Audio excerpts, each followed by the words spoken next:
이 사도행전이 우리하고는 어떤 연관이 있는가? 두 번째, 사도행전을 통해서 우리가 많은 그 사도들의 이야기를 하는데 사도행전의 진짜 주인공은 사도들이 아닙니다.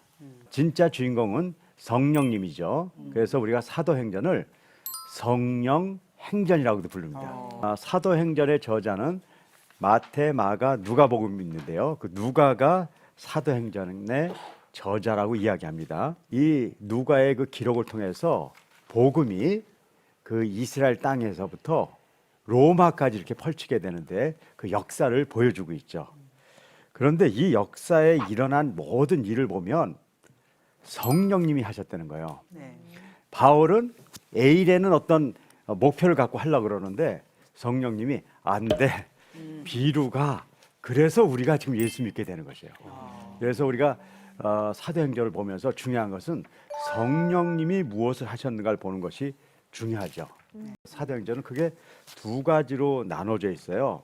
이제 첫 번째 부분은 예수님이 돌아가시고 나서 그 다음에 부활하셨단 말이에요. 네. 그리고 하늘에 승천하셨어요. 그게 예수님의 끝인 거라고 생각하지만 그렇지 않아요. 예수님이 약속을 한 게 있어요. 예수님이 떠나시면 바로 성령님을 보내주신다는 것이죠. 그래서 그 성령님을 통해서 교회가 굉장히 부흥하고 발전하게 되죠. 네. 그런데 그 발전했을 때 많은 박해가 들어와요. 그럼 사람들 어떻게 되죠? 흩어져. 네, 흩어져요. 이게 하나의 놀라운 그 섭리예요. 박해 때문에 흩어져서 그들이 점점 퍼져서 이스라엘 땅에서 가장 중요한 로마까지 가게 되는 역사가 나오는 것이죠. 그래서 전반부는 성령님을 통해서 만들어진 첫 번째 교회들 그리고 흩어져가는 놀라운 그 역사들을 우리가 보게 됩니다. 그래서 우리가 사도행전에서 이거를 볼 수 있느냐 없느냐가 매우 중요한 것이죠. 바울은 복음을 들고 어디로 가려고 그랬냐면요. 아시아로 가려고 그랬어요. 그런데 성령님이 그걸 단호하게 막았어요.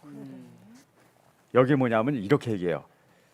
성령님이 그것을 허락하지 않으셨어요. 그리고 마게도니아로 가게 했어요. 그리고 그것이 그리스를 넘어서 로마로 가면서 로마로부터 복음이 전해졌어요. 만약에 이때 성령님께서 이렇게 결정하지 않으셨으면 그 복음이 인도, 중국으로 가면서 지금 이 시점에 우리 현재 우리가 예수님을 믿고 있었을까 생각했을 때 저는 아니었을 거라고 생각해요. 왜 그러냐면 그때 어디로 갔기 때문에 여기까지 왔냐면요. 로마로 갔기 때문에 놀라운 기적이 일어난 거예요. 그 당시 로마는 전 세계를 펼치는 길들을 갖고 있었어요. 그래서 로마의 복음이 전해지면서 그때 폭발적으로 하나님의 복음이 전해질 수 있었던 것이에요. 저는 제가 상식적으로 생각했을 때 예수님이 태어나신 그 시점보다 100년 전에 예수님이 태어나셨다 그러면 지금 같은 일들은 안 일어났을 거라 생각해요. 그건 예수님의 능력이 없다는 것이 아니에요. 네. 예수님이 전 우주를 그 지배하고 관리하시고 운행하시는 그 역사 가운데 그 시점이 가장 중요한 시점, 그 right time이라는 것, 그 정확한 시점이라는 것을 아시고 오신 것이죠. 그렇기 때문에 여기서 아주 중요한 것은 바울이 어떻게 했다가 아니라 성령님이 어떻게 하셨다는 게 중요한 것이죠.